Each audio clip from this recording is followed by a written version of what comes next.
तो हम ये जानना चाहेंगे कि अगर जो जयराम फैक्टर है, जयराम फैक्टर को काउंटर कर सकती है बीजेपी और आजसू अगर मिलकर करे, क्या ये पॉसिबल दिखता है रंजन? देखिए, वैसे आप जयराम फैक्टर को कम करके नहीं आंक सकते। अब जयराम के ऊपर भी एक बड़ी जिम्मेदारी है। अभी तक जब वो पहली बार चुनाव लड़ रहे थे, उन्हें अब एक एक्सपीरियंस भी हो गया होगा चुनाव लड़ने का।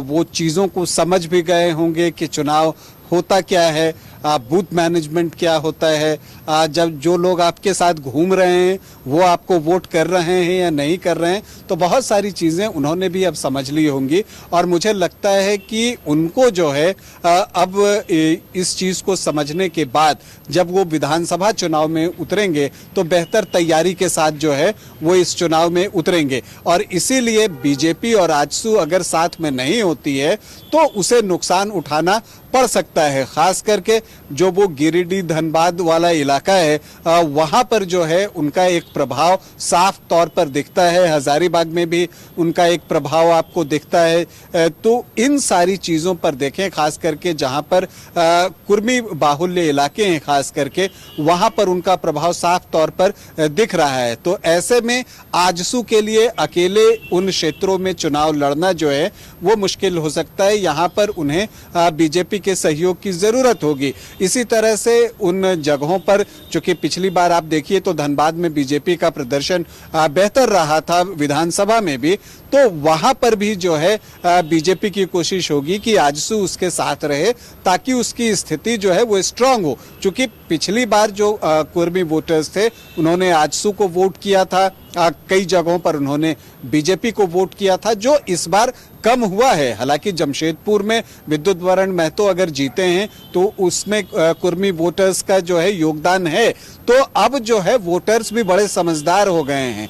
वो ना अब एक तरह से किसी के पीछे नहीं चलते। वो जो है हर विधानसभा वार या क्षेत्रवार जो है वो तय करते हैं कि जहां हमारी जाति का जो कैंडिडेट होगा हम उसको वोट कर देंगे, और अगर दूसरी जगह होगा तो वहां पर नहीं करेंगे। तो इस तरह की चीजें अब देखने को मिली है, खास करके इस लोकसभा चुनाव में। और अगर आप बिहार में देखें तो ये आपको ज्यादा दिखता है। तो इन परिस्थितियों में मुझे लगता है कि आजसू और बीजेपी अगर एक होकर लड़े तभी वो जयराम फैक्टर को काउंटर कर सकती है, नहीं तो फिर जयराम को जो है एक सरल रास्ता जो है वो मिल सकता है। आशा, क्या आपको लगता है, क्या आप महसूस करती हैं कि JKLM, अब उसका नाम हो गया, तो JKLM पार्टी जो है वो रियल थ्रेट है आजसू के लिए, बीजेपी के लिए, या आपको लगता है कि ये दोनों तरफ, जैसे कि यूपी में मायावती की पार्टी, बहुजन समाज पार्टी, दोनों तरफ उसने नुकसान किया, वैसे ही दोनों तरफ नुकसान करने वाली है? हाँ, ये किसी एक के लिए तो नुकसानदेह नहीं है। और शायद देखिए इसलिए कांग्रेस के विधायक इरफान अंसारी, हालांकि वो बोल जाते हैं कुछ भी यूं ही, लेकिन उन्होंने भी कहा है कि जयराम महतो को कोशिश किया जाएगा कि वो इस पाले में आए।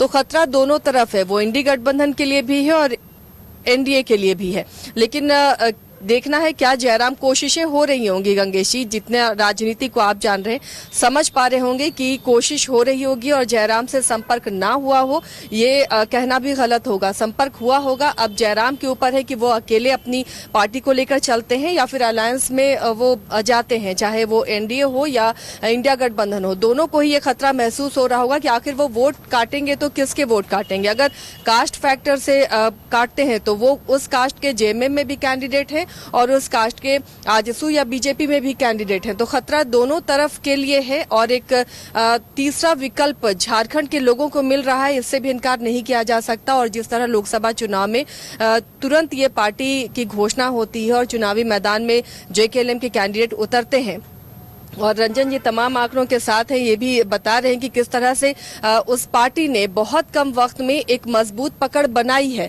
अगर किसी विधानसभा से या लोकसभा सीट से लाख, 1.5 लाख या 2 लाख अगर वो पार्टी लाती है, और देखिए गिरिडीह में तो दूसरे नंबर पर जयराम रहे हैं, तो ऐसे में ये एक बड़ा फैक्टर, एक तीसरा विकल्प झारखंड की जनता के लिए विधानसभा चुनाव में मिलने जा रहा है, इससे हम इनकार नहीं कर सकते।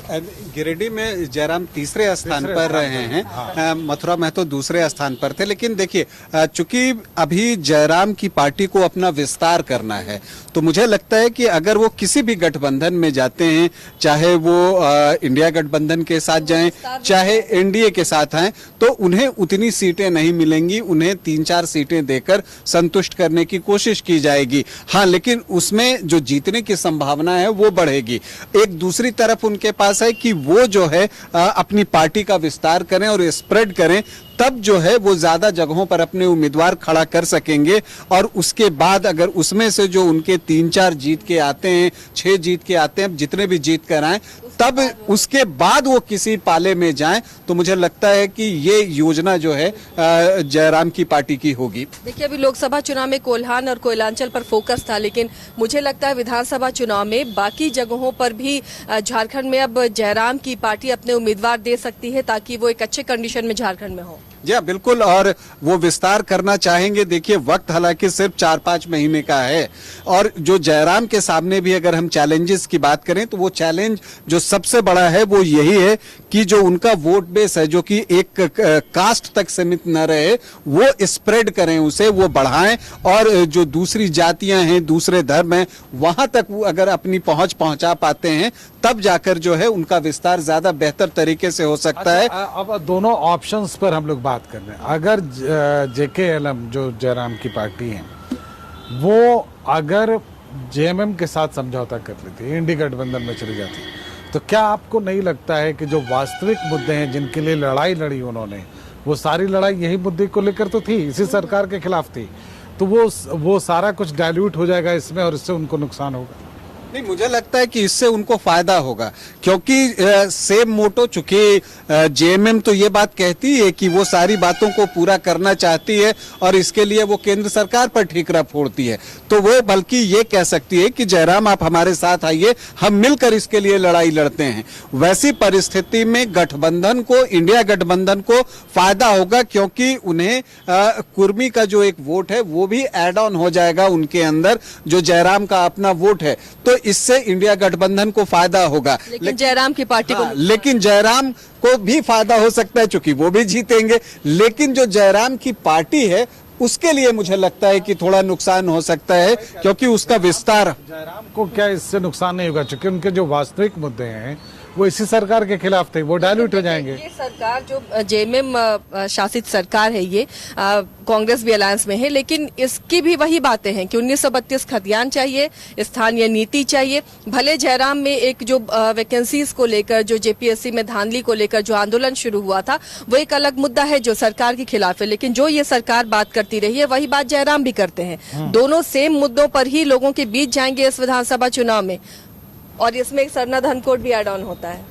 जी, अब उस पर जयराम क्या बोलते हैं ये भी देखना दिलचस्प होगा। कुर्मी को आदिवासी में जो शामिल करने की बात है, इस पर जयराम का क्या व्यू है? पर जेएमएम भी उसके साथ ही है, दोनों का एजेंडा सेम नहीं नहीं, ये वाले मुद्दे पर जो कुर्मी को एसटी में शामिल करना है, इस पर जयराम का क्या व्यू है और जेएमएम का क्या व्यू है, ये आना है। आमतौर पर जो मैंने अब तक ऑब्जर्व किया है, उसमें देखा है कि जयराम इस मुद्दे पर जो है बहुत खुलकर बोलने से बचते दिखे हैं। तो अब क्या ऐसा होता है, इसलिए बड़ा ही दिलचस्प चुनाव हम लोगों के सामने है। जब ये विधानसभा का चुनाव आएगा तो और भी चीजें जो है वो सामने आएंगी। तो यानी इस बार बहुत टफ होने वाला है तमाम पार्टियों के लिए। बिल्कुल, और हम उम्मीद करते हैं कि इस बार के जो चुनाव हैं उसमें समीकरणों का जिस तरह से ध्यान रखा जाएगा, उससे जनता कम से कम भ्रमित ना हो, दल भले भ्रमित होते रहे। तो हम ये समझने की कोशिश कर रहे थे कि जयराम फैक्टर कितना इम्पोर्टेंट है इस बार के चुनाव में, और अगर वो किसी पाले में जाते हैं। अभी एक क्वेश्चन उसमें बाकी रह गया कि मान लीजिए, हालांकि ऐसी कोई पहल नहीं है, कि जेकेएलएम एनडीए फोल्डर में आना चाहे तो क्या होगा? आशा जी, अभी देखिए, जेकेएलएम मुझे नहीं लगता कि ये गलती करेगी, क्योंकि जो वोट बैंक है, अभी तक रंजन जी सही आकलन इसका कर पाएंगे, जो वोट बैंक है वो फिलहाल एंटी बीजेपी वोट बैंक को साधने की कोशिश जयराम करते रहे हैं, और हो सकता है जीतने के बाद वो एनडीए फोल्डर में जाए, लेकिन फिलहाल विधानसभा चुनाव में या उस चुनावी मैदान में उतरने से पहले तो जयराम ये गलती नहीं करेंगे, क्योंकि उन्हें पता है कि एक बड़ा वोट बैंक वो खो देंगे। क्या लगता है रंजन जी? नहीं, देखिए, जहां तक वोट बैंक की बात है, चूंकि एनडीए का अपना एक वोट बैंक ऑलरेडी है जो कि आपके सामने 47% पर खड़ा दिख रहा है, तो उसमें अगर जयराम कुछ ऐड ऑन कर देंगे तो फिर वो 50 के पार चला जाएगा। लेकिन लेकिन जयराम के साथ यही दिक्कत है। मैं वही कह रहा हूं कि चाहे वो इंडिया फोल्डर के साथ जाएं, चाहे एनडीए फोल्डर के साथ जाएं, दोनों ही स्थिति में जो है उनका व्यक्तिगत रूप पर यह फायदा हो सकता है कि वो चुनाव जो है बड़े आराम से जीत जाएंगे। लेकिन चूंकि उनको गठबंधन में उतनी ज्यादा सीटें नहीं मिलेंगी, तो ऐसी परिस्थिति में अगर वो अकेले जाते हैं तो वो पार्टी का एक विस्तार कर पाएंगे, तो आगे जो है वो बेहतर बार्गेन करने की स्थिति में होंगे जब सरकार बनने लगेगी। क्योंकि अगर उस समय 4-5 उनके जुड़ जाते हैं, पार्टी का एक विस्तार भी हो जाता है, लोगों को उनकी स्ट्रेंथ का पता भी चल जाता है, तब उनकी बात जो है और गंभीरता से सुनी जाएगी और तब उन्हें जोड़ा जाएगा। ये पॉसिबिलिटी बहुत रिमोट की है, क्योंकि ये देखना होगा कि जेकेएलएम से अगर एनडीए फोल्डर बातचीत करे तो उसमें आजसू कैसे बात करेगी, क्योंकि आजसू डायरेक्ट मानती है, या आजसू के सामने जो पहला चैलेंज है वो मेरे ख्याल से जेकेएलएम हो गया है। कुछ क्षेत्रों में तो हम कह ही सकते हैं कि पहला चैलेंज हो जाएगा उनके सामने। तो ऐसे में आजसू के लिए बड़ी बात होगी, आजसू का स्टैंड क्या होता है इसको लेकर, जेकेएलएम को लेकर। और लेकिन इतना जरूर है कि फिलहाल यदि बीजेपी और आजसू मिलकर चुनाव लड़ते हैं तो उनके पास एक स्ट्रेंथ दिखती है। अब आगे जहां तक इंडी गठबंधन फोल्डर का सवाल है, अगर इसमें जेकेएलएम थर्ड फ्रंट के रूप में सामने खड़ा होता है तो ये कहां किसको कितना नुकसान करेगा ये समझना मुश्किल है। तो आज की हमारी चर्चा अब यहीं पे ख़त्म होगी। हम समझने और समझाने की कोशिश करेंगे, आप जो लिखेंगे हम उससे भी कुछ समझेंगे, आपकी प्रतिक्रियाएं भी हमको मिलती रहेंगी, उससे भी हमें पता चलेगा। फिलहाल इस कार्यक्रम में इतना ही, इजाज़त दें, नमस्कार।